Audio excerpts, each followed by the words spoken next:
ബഹുമാനപ്പെട്ട അച്ഛന്മാരുടെയും ജ്യേഷ്ഠ സഹോദരന്മാരുടെയും സുവിശേഷകരുടെയും ഒക്കെ ആശീർവാദം പ്രാർത്ഥിച്ചുകൊണ്ട് നമ്മുടെ ആദ്യ ദിനത്തിലെ സത്സംഗത്തിലേക്ക് പ്രവേശിക്കാമെന്ന് കരുതുന്നു. വേദപുസ്തകത്തിൽ ഏറ്റവും കഠിനമെന്ന് കരുതപ്പെടുന്നൊരു ഭാഗമാണ് നമ്മൾ വായിച്ചു കേട്ടത്. മാത്യു 7:22-24 2 തിരുവചനങ്ങളാണ്.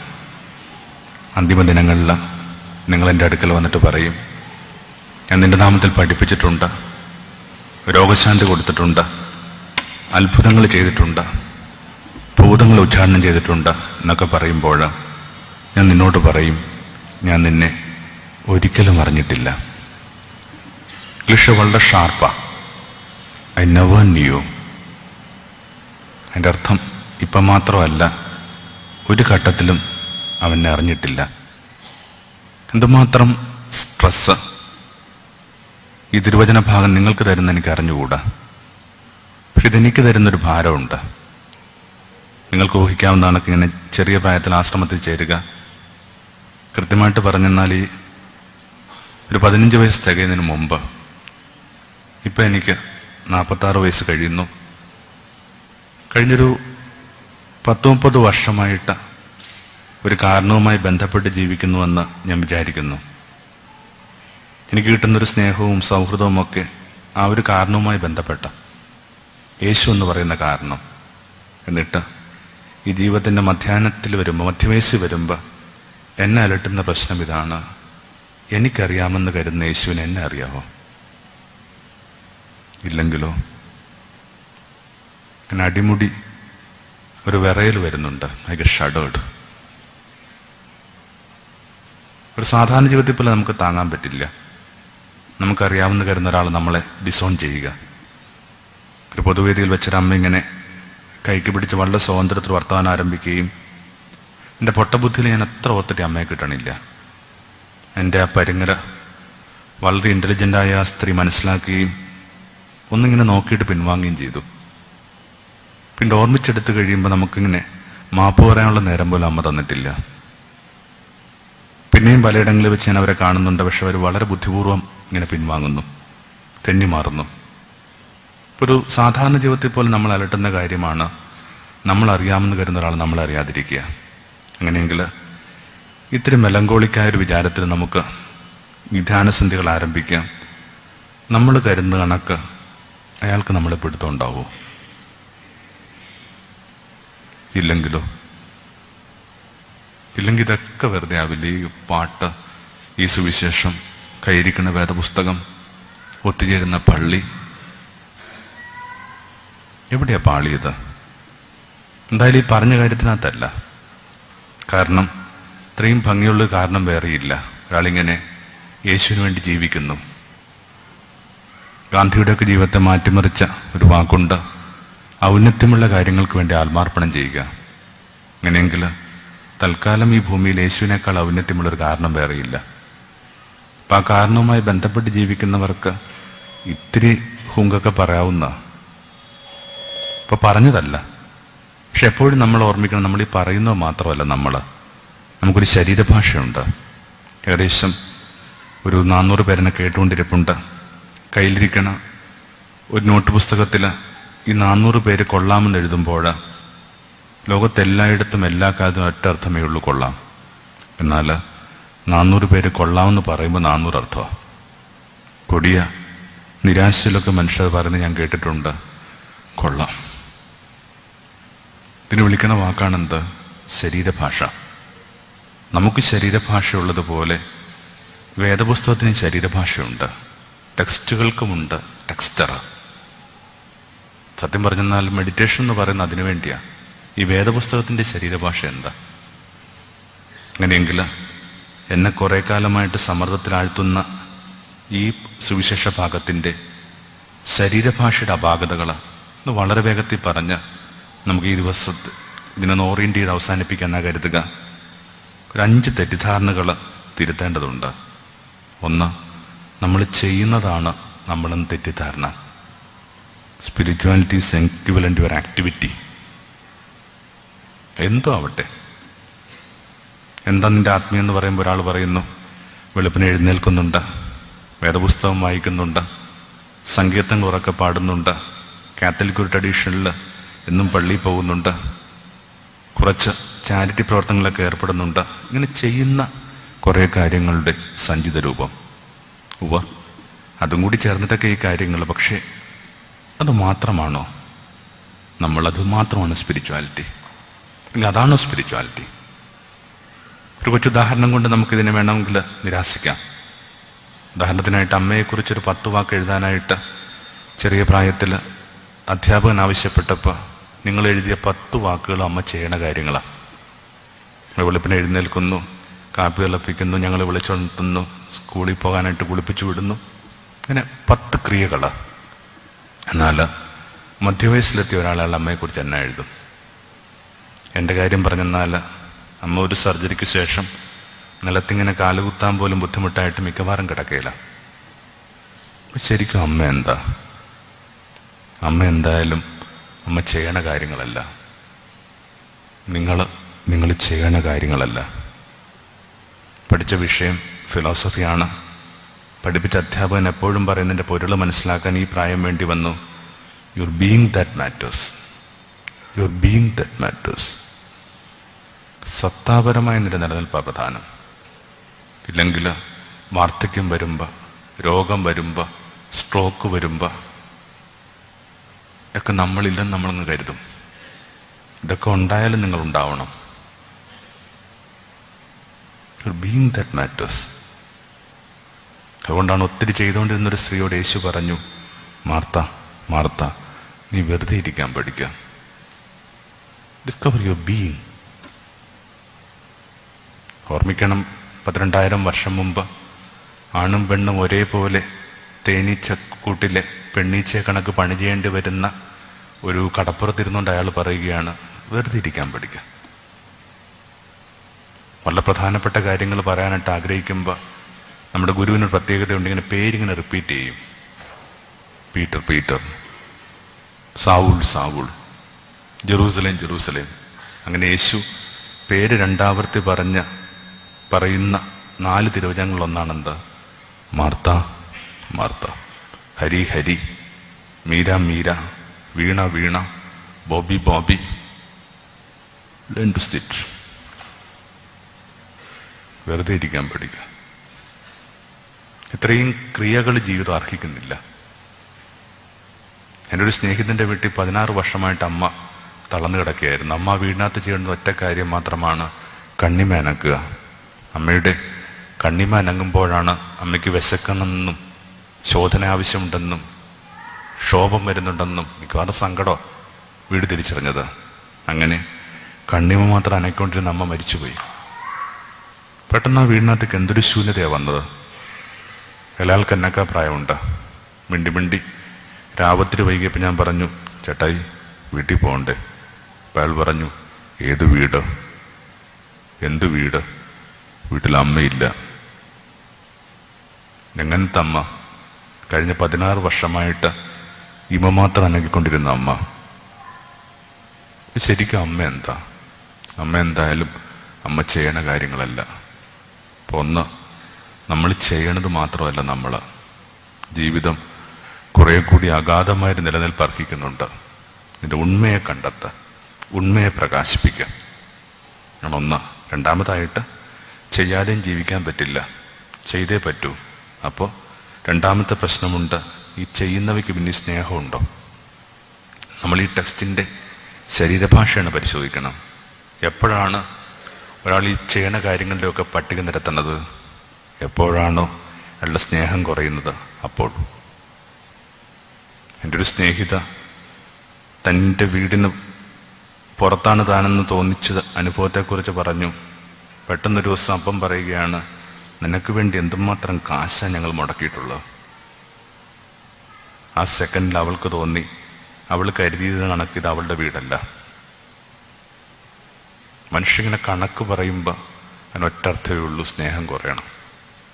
കാരണം സ്നേഹത്തിൽ ചെയ്യുന്ന ഒരു കാര്യവും മനുഷ്യനെ രജിസ്റ്റർ ചെയ്യാറില്ല, ഓർമ്മിക്കാറില്ല. തർക്കമില്ലാത്ത വിഷയം. അതുകൊണ്ടാണ് വേദപുസ്തകം നമ്മൾ വായിച്ചു കേൾക്കുന്നുണ്ട്. അന്തിമവിധിയിൽ യേശു പറയും, നീ എന്നെ ഊട്ടി, നീ എനിക്കൊരു കോപ്പ ജലം തന്ന്, നീ എന്നെ എൻ്റെ കുടിലിൽ സ്വീകരിച്ചു, ഞാൻ നഗ്നനായപ്പോൾ പുതപ്പിച്ചു എന്നൊക്കെ പറയുമ്പോൾ വലതുഭാഗത്ത് നിൽക്കുന്നവർ പറഞ്ഞ മറുപടി നമ്മൾ ശ്രദ്ധിക്കണം. എന്താണത്? എപ്പോഴാ ഞങ്ങളങ്ങനെയൊക്കെ ചെയ്തത്? ഇത് ഭംഗിയുള്ള വാക്കത്. എപ്പോഴാ ഞങ്ങളതൊക്കെ ചെയ്തത്? അതിൻ്റെ അർത്ഥം ഞങ്ങളുടെ തലയെപ്പോലും ഇല്ല. സ്നേഹമാണ് ഏറ്റവും സ്പോണ്ടേനിയസ് ആക്ട്. അതിൻ്റെ സ്പോണ്ടേനിറ്റി പോയി കഴിഞ്ഞാൽ പിന്നെ സ്നേഹമില്ല. ഇപ്പം രണ്ടിതാണ് ഈ ചെയ്തുകൊണ്ടിരിക്കുന്ന കാര്യങ്ങൾക്കകത്ത് ഈ സ്വാഭാവികതയുണ്ടോ? സ്നേഹത്തിൻ്റെ സ്വാഭാവികത, നനവ്. ലോകത്ത് ഏറ്റവും എളുപ്പത്തിൽ നമുക്ക് മനസ്സിലാകാവുന്ന കാര്യം സ്നേഹക്കുറവാണ്. അത് മനസ്സിലാക്കാനായിട്ട് ബുദ്ധി പോലും ഇല്ല. വേണ്ട. ഓട്ടിസം പിടിച്ച ഒരു കുട്ടിയും പിടിച്ചുകൊണ്ട് അമ്മ കുറേ നേരമായിട്ട് പരുങ്ങുന്ന ഞാൻ ശ്രദ്ധിച്ചു. റെയിൽവേ സ്റ്റേഷനിൽ അമ്മയോട് ചോദിച്ചു, എന്തെങ്കിലും ആവശ്യമുണ്ടോ? പറഞ്ഞു, കുട്ടിയൊന്ന് പിടിച്ചിരുന്നെങ്കിൽ എനിക്കൊന്ന് ടോയ്ലറ്റിൽ പോയിട്ട് വരാമായിരുന്നു. ഓ, പോയിട്ട് വാ. പക്ഷെ അറിയണം, ഈ അമ്മ തിരിച്ചെത്തുവോളം ഈ കുഞ്ഞ് നമ്മുടെ കയ്യിൽ കിടന്നിങ്ങനെ പമ്പരം ചുറ്റാണൊക്കെ ചുറ്റിയ വലിയവായി നിലവിളിക്കുക. എന്താ എൻ്റെ അർത്ഥം? ഓട്ടിസമുള്ള ആ കുട്ടിക്ക് പോലും അറിയാം താൻ ഇപ്പം നിൽക്കുന്നത് സ്നേഹമില്ലാത്തൊരാളുടെ കരവലയത്തിലാണ്. വലിയ പുണ്യമൊന്നും പറയണ്ട. കുട്ടിയോടുള്ള സ്നേഹം കൊണ്ടല്ല കുട്ടിയെ പിടിച്ചുകൊണ്ടിരിക്കുന്നത്, മറിച്ച് അമ്മയോട് തോന്നിയ ഉത്തരവാദിത്തം കൊണ്ടാണ്. അതിന് ethical man will do that. Ethics അല്ല സ്നേഹം. രണ്ടിതാണ് ഈ ചെയ്തുകൊണ്ടിരിക്കുന്ന കാര്യങ്ങൾക്ക് പിന്നെ സ്നേഹമുണ്ട്. ഈ പറഞ്ഞുകൊണ്ടിരിക്കുന്ന എൻ്റെ വെറുതെ ഒരാൾ കണ്ണടച്ചുകൊണ്ട് എന്നെ കേട്ടുകൊണ്ടിരിപ്പുണ്ട്. എൻ്റെ വോയിസ് കേട്ടാൽ അറിയാം സ്നേഹമുണ്ടോ ഇല്ലെന്ന്. ഉണ്ടെന്നാ നമ്മൾ വായിച്ചുകൊണ്ടിരിക്കുന്ന പുസ്തകം പറയണത്. സ്നേഹമില്ലാത്തവരുടെ വാക്ക് മുഴങ്ങുന്ന ചെമ്പ്. ഈ 4 ദിവസത്തെ കൺവെൻഷൻ ശേഷം മടങ്ങിപ്പോകുമ്പോൾ നിങ്ങൾ പറയുകയാണ്, അയാൾ വെറുതെ ചെലമ്പുകയായിരുന്നു, ഒന്നും തൊട്ടിട്ടില്ല. അത് നിങ്ങളുടെ ഗ്രാസ്പിൻ്റെ പ്രശ്നമല്ല, എൻ്റെ സ്നേഹക്കുറവുണ്ട്. അത് ഇപ്പം ചെയ്തുകൊണ്ടിരിക്കുന്ന കാര്യം പിന്നെ ഈ സ്നേഹമുണ്ട്. അതുകൊണ്ടാണ് വെളിപാടിൻ്റെ പുസ്തകത്തിൽ ഒരു ആരോപണം നമ്മൾ ഗൗരവമായിട്ട് എടുക്കണം. നീ എനിക്ക് വേണ്ടി സഹിക്കുന്നുണ്ട്, ക്ഷമിക്കുന്നുണ്ട്, തർക്കങ്ങളിൽ പോലും ഏർപ്പെടുന്നുണ്ട്, പക്ഷേ നീ നിന്റെ ആദ്യ സ്നേഹത്തിൽ നകന്നുപോയി. What has happened your first love? അത് ഈ ഒരു 4-5 ദിവസം വെറുതെ സ്വന്തം മനസ്സിനോട് ചോദിക്കണം, നിന്റെ ആദ്യ സ്നേഹത്തിന് എന്നാ പറ്റി? ഒരു പുരുഷൻ്റെയോ സ്ത്രീയുടെ കൈക്ക് പിടിച്ച മദ്ബഹയുടെ മുമ്പിൽ നിന്നൊരു ദിവസം, അന്ന് നിങ്ങളുടെ കല്യാണമായിരുന്നു. അന്ന് അനുഭവിച്ച വിറയിൽ കഴിഞ്ഞ രാത്രിയിൽ സഹശയനം അനുഷ്ഠിച്ചപ്പോൾ പോലും അനുഭവിക്കാൻ എന്തുകൊണ്ടാണ്? What has happened your first love? ഇത്തിരി പോകുന്നൊരു കുഞ്ഞിനെ തന്നിട്ട് മിഡ്വൈഫ് പറയണത്, ആൺകുട്ടിയെന്നോ പെൺകുട്ടിയെന്നോ പറഞ്ഞപ്പോൾ നെഞ്ചിൽ ചൊരന്ന വാത്സല്യം ആ മുതിർന്ന മകനെയും മകളെയും ചേർത്ത് പിടിക്കുമ്പോൾ ഇപ്പോഴും അനുഭവിക്കുന്നുണ്ടോ? What has happened your first love? ഒരു തൊഴിലൊക്കെ ഏർപ്പെട്ടപ്പോൾ, വിശേഷം ആതുര സേവന രംഗത്തൊക്കെ ഏർപ്പെട്ടപ്പോൾ അനുഭവിച്ച സമർപ്പണം പിരിഞ്ഞു പോകുമ്പോഴും പുലർത്തണുണ്ടോ? What has happened your first love? രണ്ടിതാണ് ചെയ്തുകൊണ്ടിരിക്കുന്ന കാര്യങ്ങൾക്ക് പിന്നെ ഇങ്ങനെ സ്നേഹത്തിൻ്റെ ഒരു നനവുണ്ടാ? ഈ സ്നേഹം ഇല്ലെന്നൊക്കെ നമുക്ക് തോന്നലില്ലേ? ആ തോന്നൽ തന്നെയാണ് പ്രധാനം. ഒരു ഗട്ട് ഫീലിംഗാണ്. പൊതുവെ സ്ത്രീകളൊക്കെ പറയുന്നൊരു പരാതി ഇപ്പം അതാണ്. പക്ഷെ ഒന്നിനും കുറവില്ല, ഒരു കുഴപ്പമില്ല. ആഡംബരങ്ങൾക്ക് ആഡംബരം പോലും ഉണ്ട്, പക്ഷേ അടുത്ത കാലത്തായിട്ട് ഇത്തിരി സ്നേഹക്കുറവുണ്ടെന്നൊരു തോന്നല്. അപ്പം നമുക്ക് സ്വാതന്ത്ര്യമുള്ള വീടാ, നമ്മൾ ഒന്ന് കൺഫ്രണ്ട് ചെയ്യാൻ തീരുമാനിക്കുക. ചേട്ടാ, ഈ പറയുന്നതിന് എന്തെങ്കിലും കാര്യമുണ്ടോ? പറഞ്ഞു, എന്ത് കാര്യം? അവൾ പറയട്ടെ, എവിടെ എന്തിൻ്റെ കുറവാണ് ഞാൻ വരുത്തുന്നത്? കഴിഞ്ഞ ബർത്ത്ഡേക്ക് ഞാൻ അവൾക്ക് വാങ്ങിക്കൊടുത്ത് ഒരു സ്വർണ്ണമോതിരം, ഇത്തവണ ഡയമണ്ടാ. അവൾ പറയട്ടെ, എവിടെ കുഴപ്പം? വല്ലാതെ തോറ്റുപോയി നിങ്ങളുടെ സ്ത്രീ ഇങ്ങനൊരു നെടുവീർപ്പെടും. എന്നാലും എനിക്കറിയാം ആ ഗട്ട് ഫീലിംഗ് മിക്കവാറും ശരിയായിരിക്കും. മിക്കവാറും നിങ്ങൾ കാര്യമായ മാനസിക പ്രശ്നമില്ലാത്ത ഒരാളാണെങ്കിൽ വളരെ പെട്ടെന്ന് മനസ്സിലാണ് സംഭവം. അപ്പം നമുക്ക് പോലും ഇത് മനസ്സിലാവുമെങ്കിൽ, ഇവിടം വരെ സ്നേഹമുള്ള ഒരാളുടെ പേരാണ് യേശു, നമ്മുടെ ജ്യേഷ്ഠൻ. അത് പെട്ടെന്ന് മനസ്സിലാവും. അതുകൊണ്ട് നമ്മൾ വായിച്ചു കേൾക്കുന്നത്, ഒരു വിരുന്നിശാലിരിക്കുമ്പോൾ ആൾ ഹാപ്പി അല്ല, വിഭവങ്ങളൊക്കെ ഉണ്ട്. അവിടേക്ക് വരുവാനായിട്ട് പാടില്ലാത്ത അർഹതയില്ലാത്ത, ധൈര്യമില്ലാത്ത ഒരു സ്ത്രീ അപ്പത്തോന്നൊരു ഇച്ഛാശക്തി കയറി വന്ന, എന്നിട്ട് അവൻ്റെ കാൽപാദങ്ങളുടെ അടുക്കൽ ഇങ്ങനെ പൂച്ചക്കുഞ്ഞ് ഒരുമിയിരിക്കുന്ന കണക്ക് ഒരുമിയിരുന്നു. ഇടറിപ്പോയ സ്ത്രീയാ. അതുകൊണ്ട് അവൾ ഇന്നോളം കണ്ടിട്ടുള്ളതൊക്കെ ഇങ്ങനെ ഇടറിയ മനുഷ്യരുടെ കാൽപാദങ്ങളാണ്. ജീവിതത്തിൽ ആദ്യമായിട്ട് ഇടറാത്തൊരു മനുഷ്യന്റെ കാൽപാദം കണ്ടപ്പോൾ അവൾക്ക് വാവിട്ട് കരയണം തോന്നി. തൻ്റെ ഇടർച്ച ഓർത്ത്, തന്നിലേക്ക് ഇടറി വന്നവരെ ഓർത്തിട്ട്. പിന്നെ വല്യവായി നിലവിളിച്ചു, തലമുടി കൊണ്ട് തുടച്ചു, തെരുതരാ ചുംബിച്ചു. അവൻ്റെ ആതിഥേയം മനസ്സിൽ പറഞ്ഞു, ഏതൊരു സ്ത്രീയാണ് ഇവനെ തൊടുന്നവനറിയാവോ? യേശുവിന് ആകപ്പാട് അറിയാവുന്നൊരു കാര്യം ഈ ചങ്കിലൂടെ പോകുന്ന കാര്യങ്ങൾ വായിച്ചെടുക്കുക. അവിടുന്ന് വായിച്ചെടുത്ത് അവിടുന്ന് പറഞ്ഞു, ശമയോനെ നോക്കണം, അവൾ എത്രമാത്രം സ്നേഹിക്കണമെന്ന്. എന്താ അതിൻ്റെ അർത്ഥം? ഇപ്പം നീ വിളമ്പണ ഈ വിരുന്നിന് പിന്നിൽ സ്നേഹമില്ല. ഈ വചന വിരുന്നിന് മുമ്പ് ഇപ്പോഴും സ്നേഹമൊന്നുമില്ല. കുറച്ചു കാലമായിട്ട് ഞാൻ പറഞ്ഞുകൊണ്ടിരിക്കുന്ന ഒരു വിഷയം തന്നെയാണ് ഈ സന്ധ്യയിൽ ഞാൻ ആവർത്തിക്കുന്നത്. ആവർത്തനം കൊണ്ട് ചില കാര്യങ്ങൾ യാന്ത്രികമാവും. എന്നിട്ട് എന്നെ കേട്ടുകൊണ്ടിരിക്കുന്ന ഒരാളുടെ കണ്ണ് നിറയുന്നെങ്കിൽ ആരോ ഒരാൾ എൻ്റെ തോളിൽ തട്ടിട്ട് പറയുന്നു, നോക്ക്, അവരെത്രയാ സ്നേഹിക്കണം. എന്നിട്ട് പറഞ്ഞുകൊണ്ടിരിക്കുന്ന നിന്റെ ചങ്കില് അത്രയും കനലുണ്ടാ? അറിയ ബ്ലേസ്ഡ്. അത്രയും തീ ചിലപ്പോൾ ഉണ്ടാവണമെന്നില്ല. നോക്കണം അവരെത്രമാത്രമാണ് സ്നേഹിക്കണമെന്ന്. ഇപ്പം രണ്ടതാണ്, ഈ ചെയ്തുകൊണ്ടിരിക്കുന്ന കാര്യങ്ങൾക്ക് വേണ്ടി ഇപ്പോഴും സ്നേഹമുണ്ട്. മൂന്നാമതായിട്ട് ശക്തമായ അഹം. ഞാൻ അത് ചെയ്തിട്ടുണ്ട്, ഇത് ചെയ്തിട്ടുണ്ട്. കുറച്ച് ഇച്ഛാശക്തിയും സാഹസികതയും ഒക്കെ ഒരാൾക്കുള്ളൊരു സമൂഹത്തെയാണ് ഞാൻ അഭിസംബോധന ചെയ്യണത്. അങ്ങനെ ഇച്ഛാശക്തി കൊണ്ടും സാഹസികത കൊണ്ടും ജീവിതത്തെ കരുപ്പിടിച്ചവർക്ക് സംഭവിക്കാവുന്നൊരു പ്രശ്നമുണ്ട്, ശക്തമായ അഹം. കുറച്ച് വലിയ അളവിലുള്ളൊരു അഹം. ഇപ്പം മൂന്നിതാണ് ശക്തമായ അഹമുണ്ട്. ഞാൻ അത് ചെയ്തിട്ടുണ്ട്, ഇത് ചെയ്തിട്ടുണ്ട്, അനീതിയെ കെട്ടിച്ചു വിട്ടിട്ടുണ്ട്, അപ്പൻ്റെ കടം വീട്ടിയിട്ടുണ്ട്, ഒറ്റുകൊടുത്ത പറമ്പ് തിരികെ പിടിച്ചിട്ടുണ്ട്. നല്ലത് തന്നെ. പക്ഷെ ലോകത്തെ ഏറ്റവും ഒഴിവാക്കേണ്ട ഒരു വാക്കിതാണ് ഞാൻ. The most obscene word is that. ഇത്ര അശ്ലീലം പിടിച്ചൊരു വാക്കില്ല ഞാൻ. ഈ പ്രഭാഷണത്തിനിടയിൽ 5 പ്രാവശ്യം ഞാനെന്ന് പറഞ്ഞു കഴിഞ്ഞാൽ എത്ര പെട്ടെന്ന് നിങ്ങളുടെ നെഞ്ചിന്ന് ഞാൻ പുറത്താവാൻ പോകുന്നത്. അപ്പം അറിഞ്ഞോ അറിയാതെയോ തെളിഞ്ഞോ മറിഞ്ഞോ ഒക്കെ മനുഷ്യനെ ഏറ്റവും കൂടുതൽ ഉപയോഗിച്ചുകൊണ്ടിരിക്കുന്ന സങ്കല്പം ഞാനാണ്. അത്രയും ശക്തമായി ഞാൻ ആവശ്യമുണ്ട്. ഇപ്പം മൂന്നിതാണ്, കൺഫ്രണ്ട് യുവർ ഈഗോ. അഹങ്കാരമല്ല കേട്ടാ പറയുന്നത്. അഹങ്കാരമുള്ള ആരെങ്കിലും നിങ്ങൾ ഈ അടുത്ത കാലത്ത് കണ്ടിട്ടുണ്ടോ? എല്ലാവർക്കും എന്ത് മുടിഞ്ഞ വിനയമാണ്. ചെറിയ പ്രായം തൊട്ടിങ്ങനെ വിനയം പാലിച്ച് പാലിച്ച് എൻ്റെ ഒരു വശം ചരിഞ്ഞു വരെ പോയി.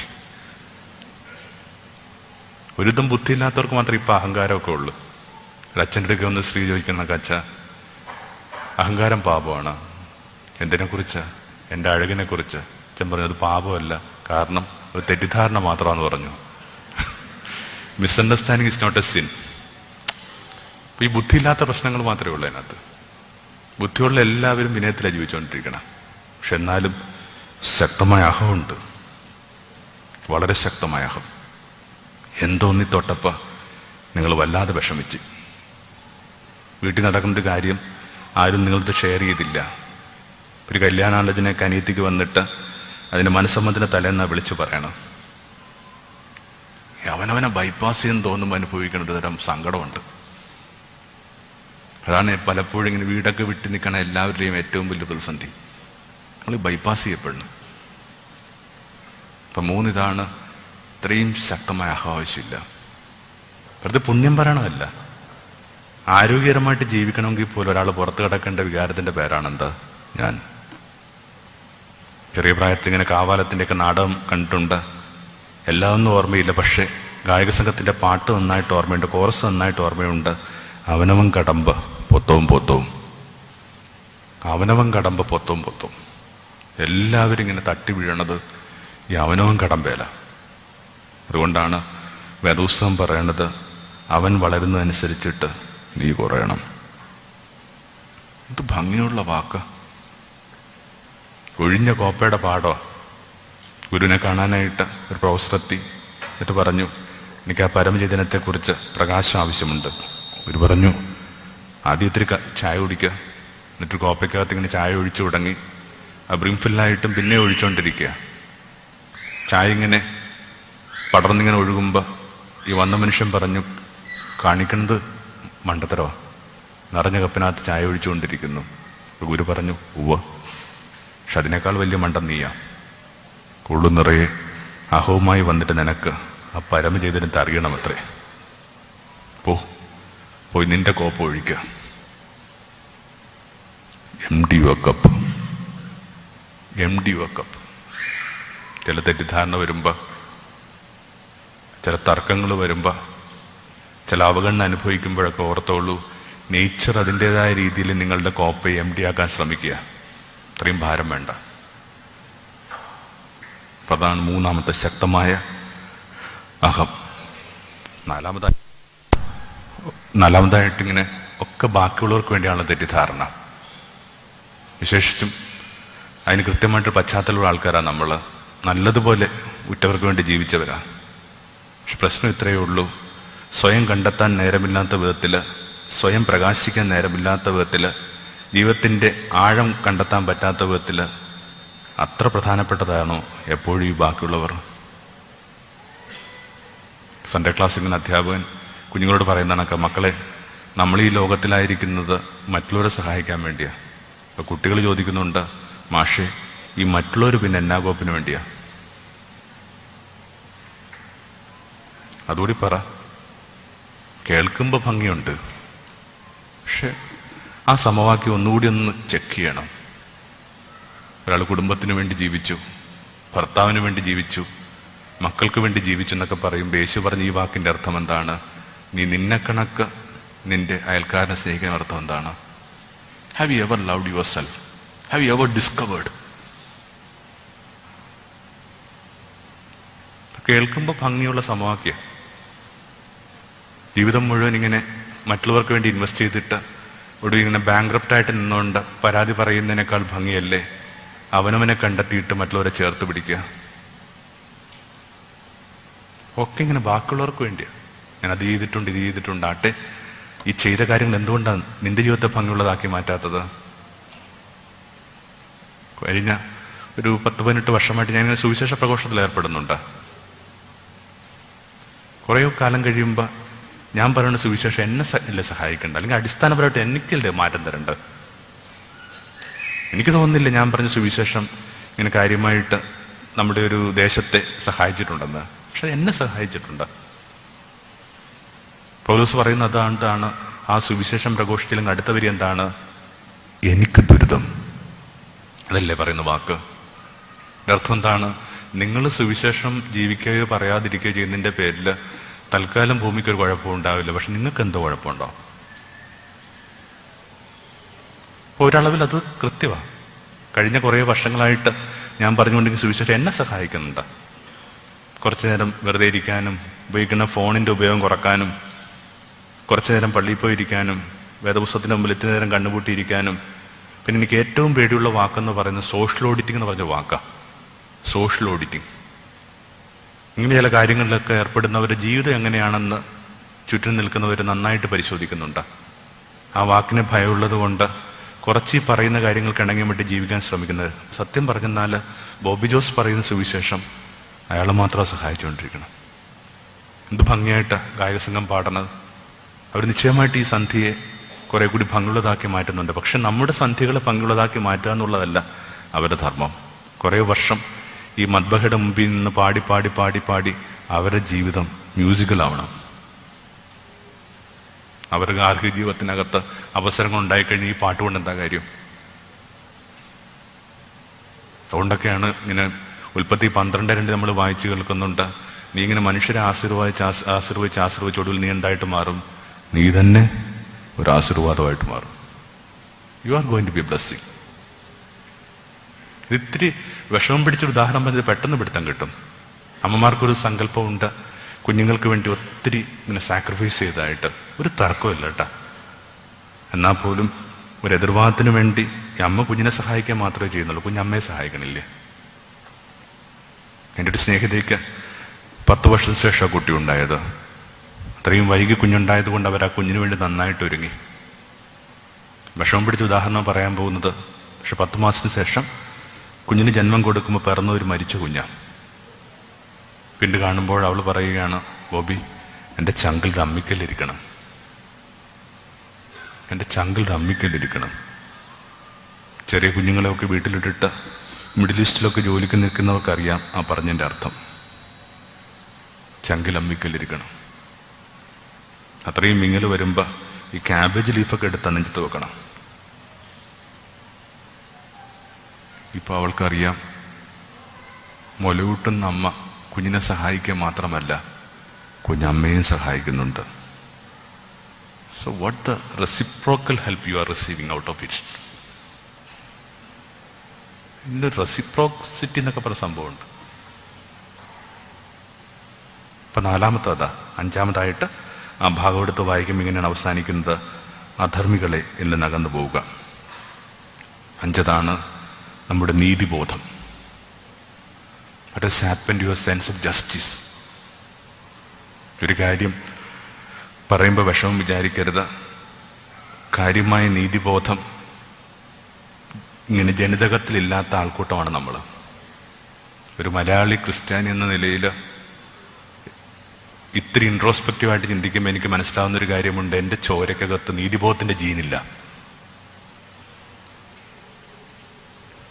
2000 വർഷങ്ങളിലെ ഹുങ്ക് പറയുന്ന സമൂഹത്തിന് വേണമെങ്കിൽ തിരിഞ്ഞു നോക്കാം.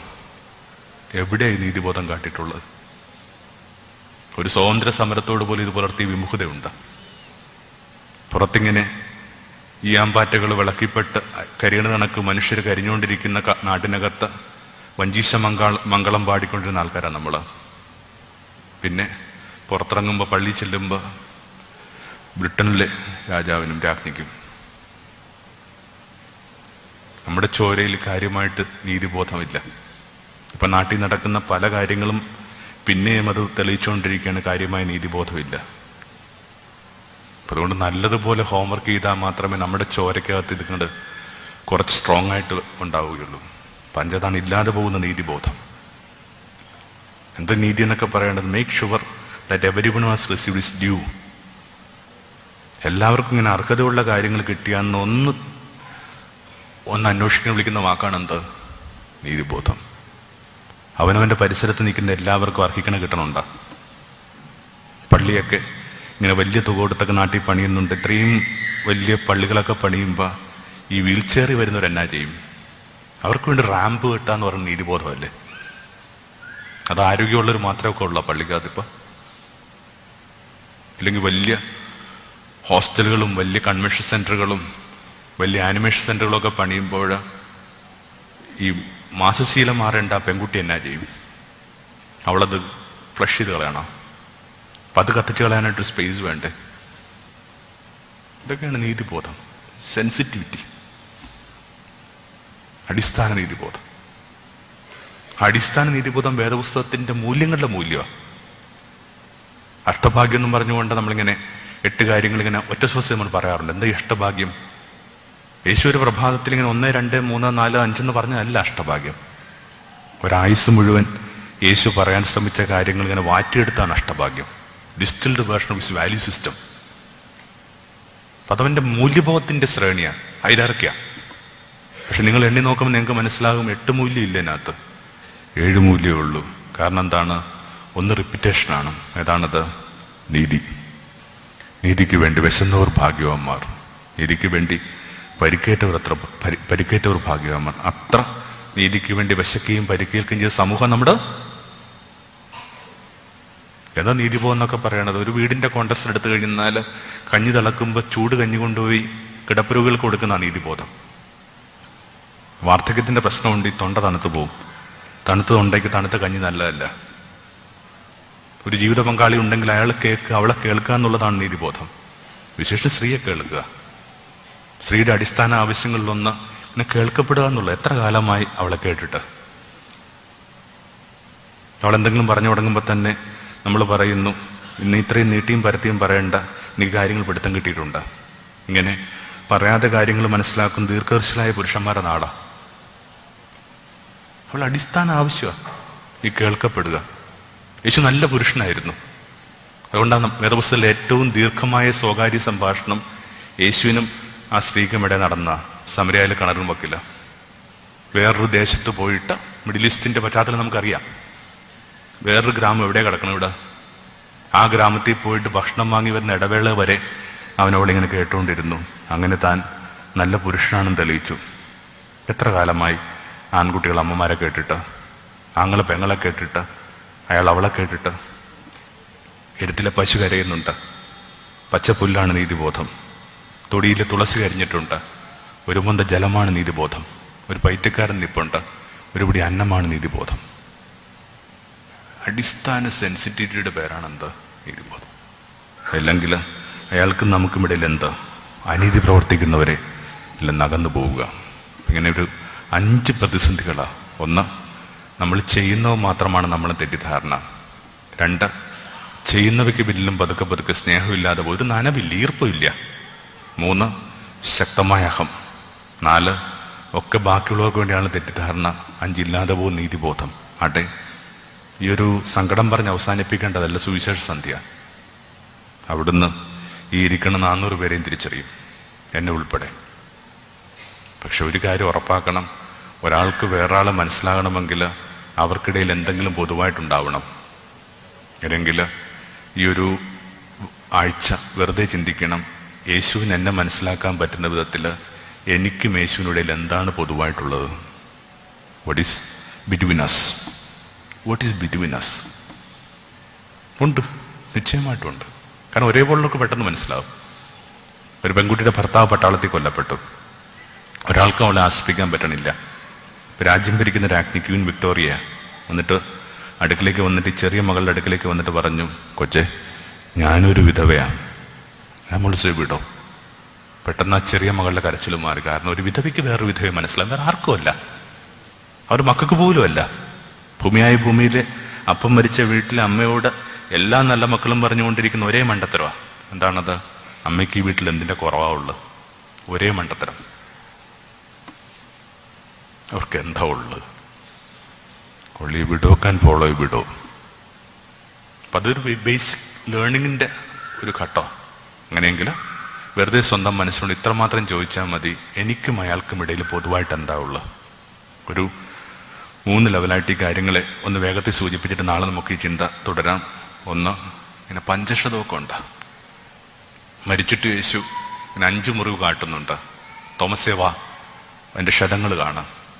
അത് ഇവിടെ ഇരിക്കുന്ന ഈ ചെറിയ മക്കൾ വേണമെങ്കിൽ ഒഴിവാക്കാം. ബാക്കി ഉള്ള എല്ലാവരുടെ ദേഹത്തുമുണ്ട് ഈ പഞ്ചക്ഷതം. കൂടുതൽ പറയേണ്ട കാര്യമില്ല ഇതിനകത്ത്. മറ്റാർക്ക് വേണ്ടി സഹിച്ചതിൻ്റെ അടയാളങ്ങൾ. ഏറ്റവും കൂടുതലുള്ള ഒരു സമൂഹത്തെ അഭിസംബോധന ചെയ്തിരിക്കണം. അകത്തും പുറത്തും ഒക്കെ എന്തൊക്കെ കാര്യങ്ങളാണ് വേണ്ടെന്ന് വെച്ചിട്ടുള്ളത്? കുത്തരിച്ചോറ് തൊട്ട് അന്തിക്കൂട്ട് വരെ വേണ്ടെന്ന് വെച്ചിട്ടുള്ള ഒരു കൂട്ടത്തിലില്ലേ? അപ്പോൾ ഒന്നാമത്തെ checklist you got through. പഞ്ചക്ഷതമുണ്ട്. കുറച്ചുകൂടി കൃത്യമായിട്ട് ഈ പഞ്ചക്ഷതം മനസ്സിലാക്കണമെങ്കിൽ വയോധികരായ മാതാപിതാക്കന്മാർ നാട്ടിലുണ്ടെങ്കിൽ അവധിക്കൊക്കെ ചെല്ലുമ്പോൾ പതുക്കെ അടുത്ത് പോയിരിക്കണം. എന്നിട്ട് കണ്ണ് പൂട്ടിയിട്ട് പതുക്കെ അവരുടെ കാലിൻ്റെ പെരുവെല്ല തൊട്ടിങ്ങനെ കൈ ഓടിക്കണം. കൈ ഓടിച്ച് കാൽമുട്ടിൻ്റെ അവിടെ വരുമ്പോൾ കൈ മുമ്പോട്ട് നീങ്ങത്തില്ല. കാരണം കട്ടിത്തഴമ്പ. കുറെ അധികം സംവത്സരം നിങ്ങൾക്ക് വേണ്ടി മുട്ടുമെന്നുണ്ടായ തഴമ്പ. പിന്നെ മുകളിലോട്ട് പോകുമ്പോൾ ചുളിഞ്ഞ തൊലി, കുഴിഞ്ഞ കണ്ണ്, മറഞ്ഞു പോകുന്ന ഓർമ്മ. ആരാ? അപ്പാ ഞാനാ. നീ എന്ന് വെച്ചാ കുറച്ച് ഓർമ്മക്കുറവും പ്രശ്നമുണ്ട്. അൽഷിമസ് ആരംഭിച്ചിട്ടുണ്ട്. 1, 2, 3, 4, 5 ഇതാണ് പഞ്ചക്ഷതം. അപ്പോൾ അതിങ്ങനെ ചെറിയ അളവിലും വലിയ അളവിലും ഒക്കെ ഈ കൂട്ടത്തിൽ എല്ലാവർക്കും ഉണ്ട്. അപ്പോൾ ഒന്നാമത്തെ ഒരു കാര്യം കോമൺ ആയിട്ടുണ്ട്. രണ്ടാമതായിട്ട് 2 പേർക്കിടയിൽ മനസ്സിലാവുന്ന ഭാഷ ഒന്നായിരിക്കണം. Are we speaking his language? അതിൻ്റെ ഭാഷ എന്നൊക്കെ പറഞ്ഞിങ്ങനെ മോസ്റ്റ് കമ്പാഷനേറ്റ് ലാംഗ്വേജാണ്. കരുണയുള്ള ആ ഭാഷയൊക്കെ തിരികെ പിടിക്കണ്ടേ? ചിലപ്പോൾ നമ്മുടെ ഭാഷയ്ക്കൊക്കെ എന്തൊരു ധാർഷ്ട്യമാണ്. അവൻ്റെ ഭാഷയെ വിളിക്കുന്ന വാക്ക് സുവിശേഷം എന്നാ. നമ്മൾ പറഞ്ഞുകൊണ്ടിരിക്കുന്ന ഭാഷ സുവിശേഷമാണോ? സുവിശേഷം എന്ന് പറയുന്ന കയ്യിരിക്കണ വേദപുസ്തകം മാത്രമല്ല കേട്ടോ. ഒരു മകൻ അവൻ്റെ CA പരീക്ഷ ഇത്തവണയും തോറ്റു. 30 വയസ്സ് കഴിഞ്ഞു. ഓരോ പ്രാവശ്യം അവൻ തോറ്റുകൊണ്ടിരിക്കുമ്പോൾ അവൻ്റെ 80 കഴിഞ്ഞുകൊണ്ടിരിക്കുന്നവൻ്റെ അപ്പൻ അവനെ ചേർത്ത് പിടിച്ചുകൊണ്ട് പറയും, സാരമല്ല കൂട്ടാ, ഒരു പരീക്ഷ തോറ്റി, അതിനിപ്പോൾ എന്താ, അല്ല തന്നെ നീ ദഹണിച്ച് വന്നിട്ടാ വീട്ടിൽ അടുപ്പ് പോകണ, അപ്പൊ ഒരു മനുഷ്യനെ കൊണ്ടുറാ. ഈ അപ്പം പറയുന്നതാണ് എന്താ, സുവിശേഷം. ഇത്രയും കൃത്യമായിട്ട് ഈ അപ്പനെയും മകനെ ഞാൻ എപ്പോഴും പറയാൻ കാരണം ഇത് എൻ്റെ അപ്പനും എൻ്റെ അനുജനും ആയതുകൊണ്ടാണ്. മാതാപിതാക്കന്മാരൊക്കെ കടന്നു പോകുമ്പോഴോ അവർക്ക് ഓർമ്മക്കുറവ് വരുമ്പോൾ നമുക്ക് സംഭവിക്കുന്ന ദുരന്തം ഇതാണ്. 800 കോടി മനുഷ്യരുള്ള ഈ ഭൂമിയിൽ നമ്മളോട് സാരമില്ലെന്ന് പറയാനായിട്ട് ഒരാളില്ല. സാരമില്ലെന്ന് പറയാനായിട്ട് ഒരാളില്ലെന്ന് മാത്രമല്ല, സാരമില്ലാത്ത കാര്യങ്ങൾ സംഭവമാണെന്ന് പറയാനായിട്ട് ആരൊക്കെ കൂടെ പാർക്കുന്നുണ്ട്. അതിന് ഓൾറെഡി ദുരന്തം ഇരട്ടിയായി. രണ്ടതാണ്, പറഞ്ഞുകൊണ്ടിരിക്കുന്ന ഭാഷ അവൻ്റെതാണ്. മൂന്നാമതായിട്ട് ഒരേ അവബോധം, സെയിം കോൺഷ്യസ്നസ്. രാമകൃഷ്ണ പരമഹംസന്റെ അവസാനത്തെ ദിനങ്ങളിൽ ഗുരുജിയുടെ തൊണ്ടയ്ക്ക് അർബുദം പിടിപെട്ടു. ഒരിട്ട് വെള്ളമിറക്കാൻ പറ്റാതെ ഗുരുജി ഇങ്ങനെ സ്ട്രഗിൾ ചെയ്തുകൊണ്ടിരിക്കുമ്പോൾ ഇതിന് ഉപാസകര് ഒരു പറഞ്ഞു, ഗുരുജി അങ്ങ് പ്രാർത്ഥിക്കുക, ഒന്നിനു വേണ്ടിയല്ല, ഒരിട്ട് വെള്ളമിറക്കാനുള്ള സ്വസ്തിക്ക് വേണ്ടി പ്രാർത്ഥിക്കുക. അപ്പോൾ പറഞ്ഞു, ഞാൻ പ്രാർത്ഥിച്ചിട്ടില്ലെന്നോളം, എനിക്ക് വേണ്ടി പ്രാർത്ഥിച്ചിട്ടില്ല, പ്രാർത്ഥിക്കാം. എന്നിട്ട് കണ്ണുപൂട്ടി ധ്യാനത്തിലേക്ക് വഴുതിപ്പോയി. അവിടെ നിന്ന് ഞെട്ടി എണീക്കണ വാവിട്ട് കരഞ്ഞുകൊണ്ടാ. അത്ഭുതകരമായി എന്തോന്ന് സംഭവിച്ചാൽ അതിൻ്റെ ഉപാസകർക്ക് തോന്നി. അവർ പറഞ്ഞു, ഗുരുജി അങ്ങേക്ക് സൗഖ്യം കിട്ടി ഞങ്ങൾ കരുതിക്കോട്ടെ. പറഞ്ഞു, ഇല്ല, സൗഖ്യമൊന്നും കിട്ടിയില്ല. പിന്നെ ഞാൻ ഭഗവാനോട് പറയായിരുന്നു, ഭഗവാനെ ഒറ്റ വെള്ളമിറക്കാനുള്ള സ്വസ്ഥത തരണേ. അപ്പോൾ ഭഗവാനോട് ചോദിച്ചു, രാമകൃഷ്ണ, ആരാ നിന്റെ ചുറ്റും നിൽക്കണത്? എൻ്റെ ഉപാസകര്. അവർ ഭക്ഷിക്കണുണ്ടാ? ഉണ്ട്. പാനം ചെയ്യണുണ്ടാ? ഉണ്ട്. ശ്വസിക്കണുണ്ടാ? ഉണ്ട്. നടക്കണുണ്ടാ? ഉണ്ട്. രാമകൃഷ്ണ, അവരിലൂടെ ഭക്ഷിക്കുകയും പാനം ചെയ്യുകയും ശ്വസിക്കുകയും സഞ്ചരിക്കുകയും ഒക്കെ ചെയ്യുന്നത് നീ തന്നെയാണല്ല, പിന്നെ നിനക്കെന്തിനാടാ സൗഖ്യം? ഒരു വരി നമ്മൾ പിന്നെ മുമ്പോട്ട് വായിച്ചിട്ടില്ല. കാലത്ത് കണ്ണൊക്കെ നിറഞ്ഞൊഴുകുമ്പോൾ ഈ പുസ്തകമൊക്കെ വായിക്കാൻ അത്ര എളുപ്പമല്ല. അപ്പം മൂന്നാമത്തെ അതാണ്, നിങ്ങൾ നമസ്കരിക്കുന്ന ഒരാൾ നിങ്ങളിവിടെ സ്പന്ദിക്കണുണ്ടാ. സെയിം കോൺഷ്യസ്നസ്, ഒരേ അവബോധം. നമുക്ക് ആ ഒരേ അവബോധം എന്തെന്നുള്ളതിനെ കുറിച്ച് നാളത്തെ സത്സംഗത്തിൽ കാണാമെന്ന് കരുതുക. പ്രണയത്തിലും മിസ്സിസിലൊക്കെ പറയുന്ന ഒരു കുഞ്ഞു കവിത പറഞ്ഞിട്ട് അവസാനിപ്പിക്കാം. ജലാലുദ്ദീൻ റൂമി എന്ന് പറയുന്ന ഇസ്ലാമിസ്റ്റിക്കിനും ജോണത ക്ലോസ് എന്ന് പറഞ്ഞ ക്രിസ്ത്യൻ മങ്കിനുമൊക്കെ വലിയ ഇഷ്ടമുള്ള കവിതയായിരുന്നു. ഇതാണ്, ഒരാളയാൾ സ്നേഹിക്കണ പെൺകുട്ടിയെ കാണാൻ പോവുകയാണ്. നിനക്ക് കഷ്ടിച്ചൊരു 20 വയസ്സായിട്ടില്ല. ഒരു കുടില ചെന്ന് കൊട്ടി. പകത്തുനിന്ന് അവൾ ചോദിച്ചു, ആരാ പുറത്ത്? അയാൾ പറഞ്ഞു, ഞാനാ. അപ്പോൾ അവൾ പറഞ്ഞത്, കുഞ്ഞു കുടില, ഇവിടെ ഞാൻ തന്നെ കഷ്ടിച്ചാ പെരുമാറിക്കൊണ്ടിരിക്കണത്. എന്തായാലും 2 പേർക്ക് ഈ വീട്ടിലിടവില്ല, പോയിട്ട് വാ. അന്നയാൾ അവിടം വിട്ടു പോയതാ. പിന്നീട് ഒരു 70 വർഷം അലഞ്ഞു. 90-ലെത്തിയൊരു മനുഷ്യൻ വീണ്ടും ആ വഴികളുടെ വരികയാണ്. പ്രണയത്തിന് കുഞ്ഞു പ്രശ്നമുണ്ട്. എത്ര ദൂരം നടന്നു പോയാലും അത് മടങ്ങി വരാനായിട്ട് ഒറ്റയടി പാത പിന്നെ അവശേഷിപ്പിക്കും. വാർദ്ധക്യത്തിൽ ആ മനുഷ്യൻ വീണ്ടും അവിടേക്ക് വരികയാണ്. പൊടിഞ്ഞ കുടില കുനിഞ്ഞെന്ന് കൊട്ടി. ആരാ? അകത്തുനിന്ന് അവരുടെ ശബ്ദം. അവരും വയസ്സായിട്ടുണ്ടാവും. അപ്പം അയാൾ ഓർത്തു, ദൈവമേ, കഴിഞ്ഞ 70 വർഷം മുമ്പും ഈ പണ്ടാരം ചോദിച്ചത് തന്നെയാണ്, ആരാ? ഒരു മാറ്റവും ഇല്ല മനുഷ്യർക്ക്. അന്ന് ഇത് ഞാനാണെന്ന് പറയാൻ ധൈര്യം ഉണ്ടായിരുന്നു, ഇപ്പം ഇല്ല. കാരണം കഴിഞ്ഞ 70 വർഷങ്ങൾ അവളിൽ മാത്രം അർപ്പിച്ച് ജീവിക്കുകയായിരുന്നു. പറഞ്ഞതൊക്കെ അവളെക്കുറിച്ച്, പാടിയതൊക്കെ അവളെക്കുറിച്ച്, പ്രദക്ഷിണം വെച്ചത് അവളുടെ ഓർമ്മകൾക്ക് ചുറ്റും, പ്രാർത്ഥിച്ചതൊക്കെ അവളെ ചേർത്ത് പിടിച്ച് മനസ്സുകൊണ്ട്. ശരിക്കും താൻ ആരാ? അപ്പം അയാളുടെ കണ്ണിങ്ങനെ നിറഞ്ഞൊഴുകി. അയാൾ പറഞ്ഞു, പുറത്ത് നിൽക്കുന്ന ആരാണെന്നല്ലേ അറിയേണ്ടത്, സത്യമായിട്ടും നീ തന്നെയാ, സത്യമായിട്ട് നീ തന്നെയാ. പകത്തുനിന്ന് വലിയ വായിലൊരു നിലവിളി കേട്ടു. പിന്നെ വാതിലുകൾ മലർക്കെ തുറക്കപ്പെട്ടു. 10-30,000 ദിവസങ്ങളുടെ ഒടുവിൽ, ആയുസ് എന്നൊക്കെ പറയണത് 30,000 ദിവസങ്ങളുടെ കേസ് കേട്ടാ. 80-ന് 365 ഗുണിക്കുമ്പോൾ അതിനൊക്കെ കുറവാണ്. പിന്നെ നല്ലൊരു ദിവസമായിട്ട് ഇത്തിരി കൂട്ടി പറഞ്ഞെന്ന് മാത്രമേ ഉള്ളൂ. ഈ 30,000 ദിവസങ്ങളുടെ ഒടുവിൽ നിന്റെ അങ്ങടത്ത് നിൽക്കുമ്പോൾ അകത്ത് നീ ചോദിക്കും, ആരാ പുറത്ത്? ഇപ്പോൾ ചവിട്ടി വന്ന 30,000 ദിവസങ്ങൾ ഞാൻ അങ്ങനെ ഓർമ്മിച്ചെടുക്കും. പറഞ്ഞതൊക്കെ നിന്റെ വാക്ക്, സാരമില്ല, പോട്ട, അതിനെ ഞാൻ അതിനെ വിട്ട് കളഞ്ഞ്, ചങ്ങാതി ഒരു കാപ്പി കുടിച്ചിട്ട് പോടാ, ഇതൊക്കെ ആരെയാ വിട്ടുകള. പറഞ്ഞതൊക്കെ നിന്റെ വാക്ക്, അതേ കരുണ, അതേ നനവ്, പുലർത്തിയത് നിന്റെ അവബോധം. ചിലപ്പോൾ ഇങ്ങനെ രോമങ്ങളിൽ നിന്ന് നിന്റെ ഗന്ധം പോലും എനിക്ക് കിട്ടിയിട്ടുണ്ടാകും. പിന്നെ ഒന്ന് അടുത്തു വന്നേ, ആണിപ്പാടുള്ള നിന്റെ കൈകൊണ്ട് എൻ്റെ ഈ ഉച്ച തൊട്ട് പെരുവൽ വന്ന് കൈ ഓടിച്ചേ. പണ്ടെൻ്റെ വയോധികനായ അപ്പൻ്റെ മീതെ കൂടി ഞാൻ കൈ ഓടിച്ച കണക്ക്. എന്നിട്ട് ഞാൻ തന്നെ ഈ കൈ ഇങ്ങനെ പിടിച്ച് താത്തി കൊടുക്കും. ഇവിടെ വരുമ്പോൾ അയാൾ കൈവലിക്കും. ചോരയും ജലം ഒഴുകുന്നുണ്ട്. എൻ്റെ അർത്ഥം മുറി ഇപ്പോഴും ഉണങ്ങിയിട്ടില്ല. Wound is ever fresh. മരിക്കണതിന് മുമ്പ് അയാൾ ആരോ പരിഹസിച്ചിട്ടുണ്ട്. ഇങ്ങനെ അർത്ഥമയക്കത്തിൽ കിടക്കുമ്പോൾ ഹോം നേഴ്സ് മരുമകളോട് പറയുന്ന അയാൾക്ക് കേൾക്കാം, ചേച്ചി ഞാനൊരു മനുഷ്യസ്ത്രീ തന്നെയല്ലേ, എത്ര പ്രാവശ്യം എന്ന് വെച്ചാൽ ഈ മുണ്ട് മാറുന്നത്.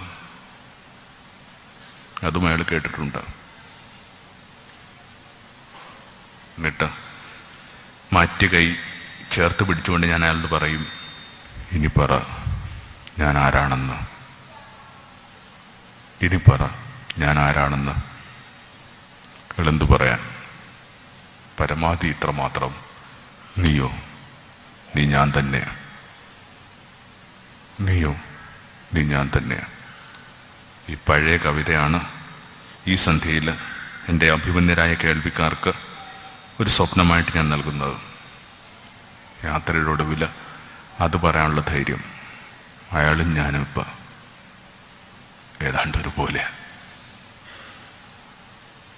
അതിനേക്കാൾ ചെറിയ സ്വപ്നങ്ങളിൽ പെട്ടുപോകുന്നതുകൊണ്ടാണ് നമ്മൾ ജീവിച്ചുകൊണ്ടിരിക്കുന്ന മതജീവിതത്തിന് ആഴക്കുറവ്.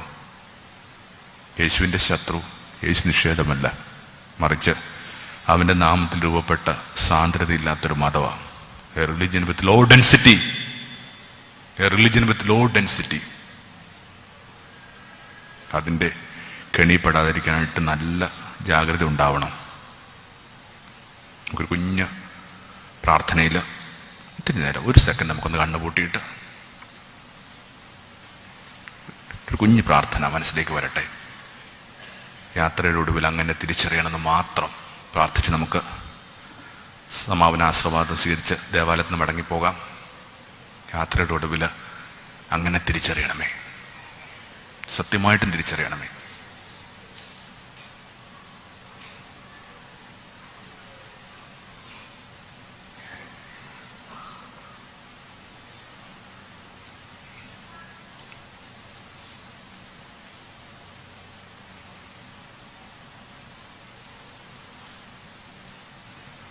ഒരു സെക്കൻഡ് നമുക്ക് കൂടെ വന്നവർക്ക് വേണ്ടി പ്രാർത്ഥിക്കാം. ഒന്ന് അടുത്തിരിക്കുന്നൊരു കൈ ഒന്ന് പതുക്കെ ചേർത്ത് പിടിക്കാം.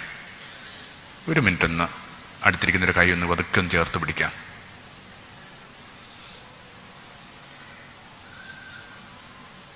ഒന്നിങ്ങനെ കൈ ചേർത്ത് എന്തുമാത്രം സ്നേഹത്തോടെ ഒരാളെ തൊടാനാവും അത്രയും സ്നേഹപൂർവ്വം തൊട്ട്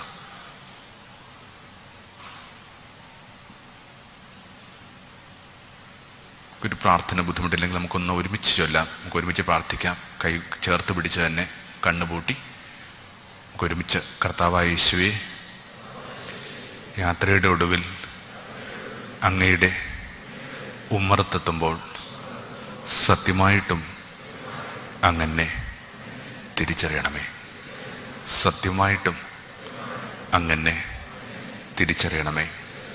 പറഞ്ഞതൊക്കെ നിന്റെ വാക്ക്, പുലർത്തിയത് നിന്റെ അവബോധം, അടിമുടി പരുക്ക്. ഞാൻ പതുക്കെ പതുക്കെ അങ്ങാവുകയാണ്, ഞാൻ പതുക്കെ പതുക്കെ അങ്ങാവുകയാണ്. ഒന്ന് പരസ്പരം ഒന്ന് കണ്ണുകളിലേക്ക് വിട്ട് നോക്കിയിട്ട് നമസ്തേ പറയാം. അങ്ങോട്ടും ഇങ്ങോട്ടും ഒന്ന് കണ്ണീർ നോക്കിയിട്ട് നമസ്തേ പറയാം.